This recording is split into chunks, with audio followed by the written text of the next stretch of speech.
So this week, I'm going to talk about what I talked about last week.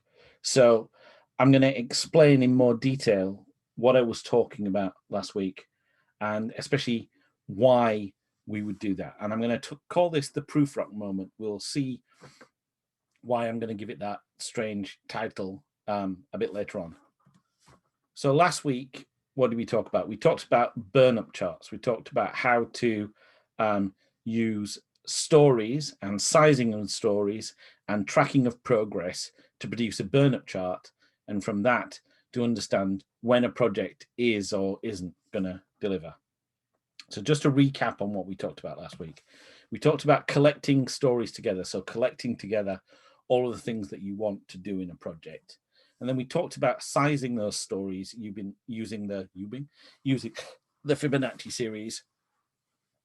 And then we talked about tracking progress using the scores that we get from those stories, so that when a story is done, we mark that as done. We track that on the graph.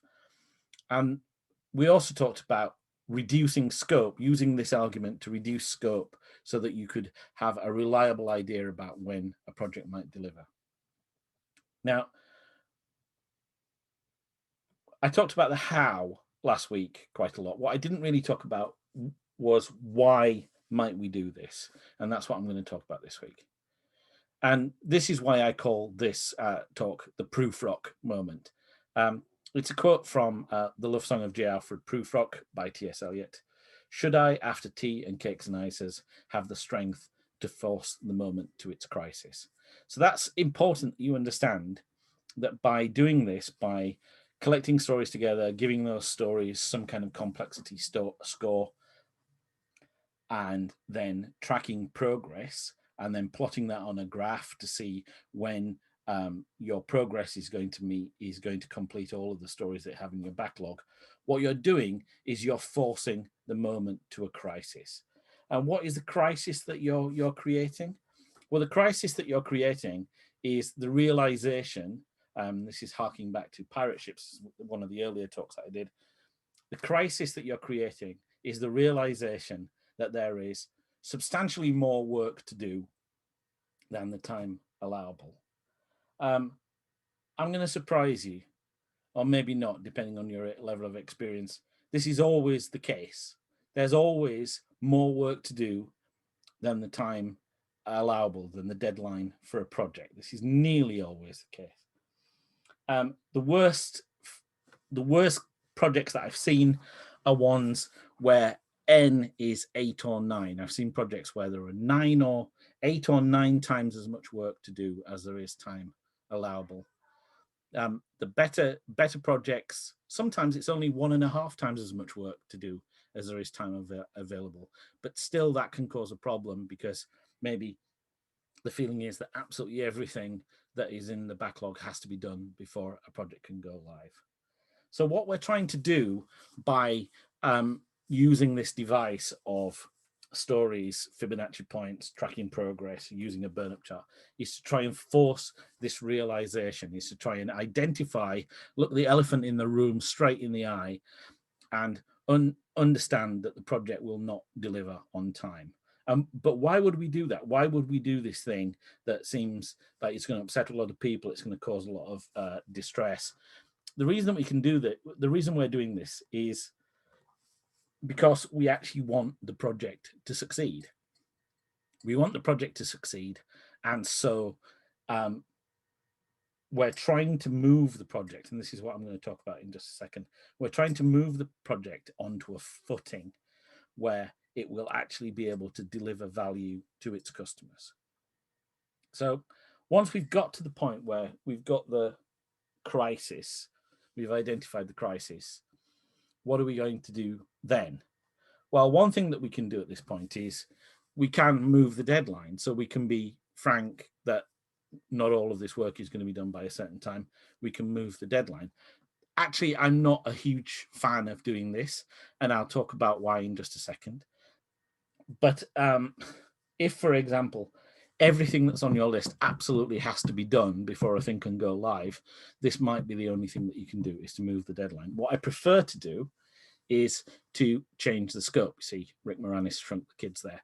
So what I want to do is, on most projects is I want to change the amount of work that's delivered for a particular time. Now, what this crucially doesn't mean is that we then stop delivering. We can carry on delivering things after that. But for that initial delivery, what we want to do is to change the scope so that we can deliver a reasonable amount of work in a reasonable amount of time. But the other thing that we're trying to do here is that we're trying to change the value stream. Now, I talked about value streams in some previous episodes. What I really mean here, and I found a kind of wonderful concept from kind of ancient philosophy, ancient Asian philosophy, is what we're trying to do is we're trying to move away by forcing this crisis from flowers to fruit. Now, flowers are ideas. The way that this project got funded was somebody thought it was a good idea. Flowers are immediately attractive. They have wide appeal, but crucially, they don't deliver any real value. What are we trying to move away from flowers to? We're trying to move away from flowers to fruit. What's the nature of fruit? Fruit is not necessarily immediately attractive. Peaches are, obviously, but avocados, potatoes, not immediately attractive. But they taste. But for fruit, taste and nutrition are important as well. They have actual, genuine value, and the other thing about them is that they're hard to grow. This is the quote that made me think that this was a useful analogy. The wise abide by what is solid and avoid what is flimsy. They dwell with the fruit and not with the flower. So this is what we're actually trying to do by forcing that crisis. We're trying to force everybody who's involved in the project to dwell with the fruit and not with the flower, to actually start the process of delivering something that's genuinely valuable in an intrinsic way rather than valuable because it sounds like a good idea. And so there we can come back to T.S. Eliot. Do I dare to eat a peach? What T.S. Eliot is trying to say there is it okay to go for it and really tackle real life? And that's what I think we're trying to do when we use this process that I've talked about counting stories, counting points on stories, tracking progress, and using tracked progress to indicate when something's actually going to be delivered. That's what we're doing. We're trying to force the moment to its crisis. Why are we trying to force the moment to its crisis? We're trying to force the moment to its crisis because we want to move from flowers to fruit.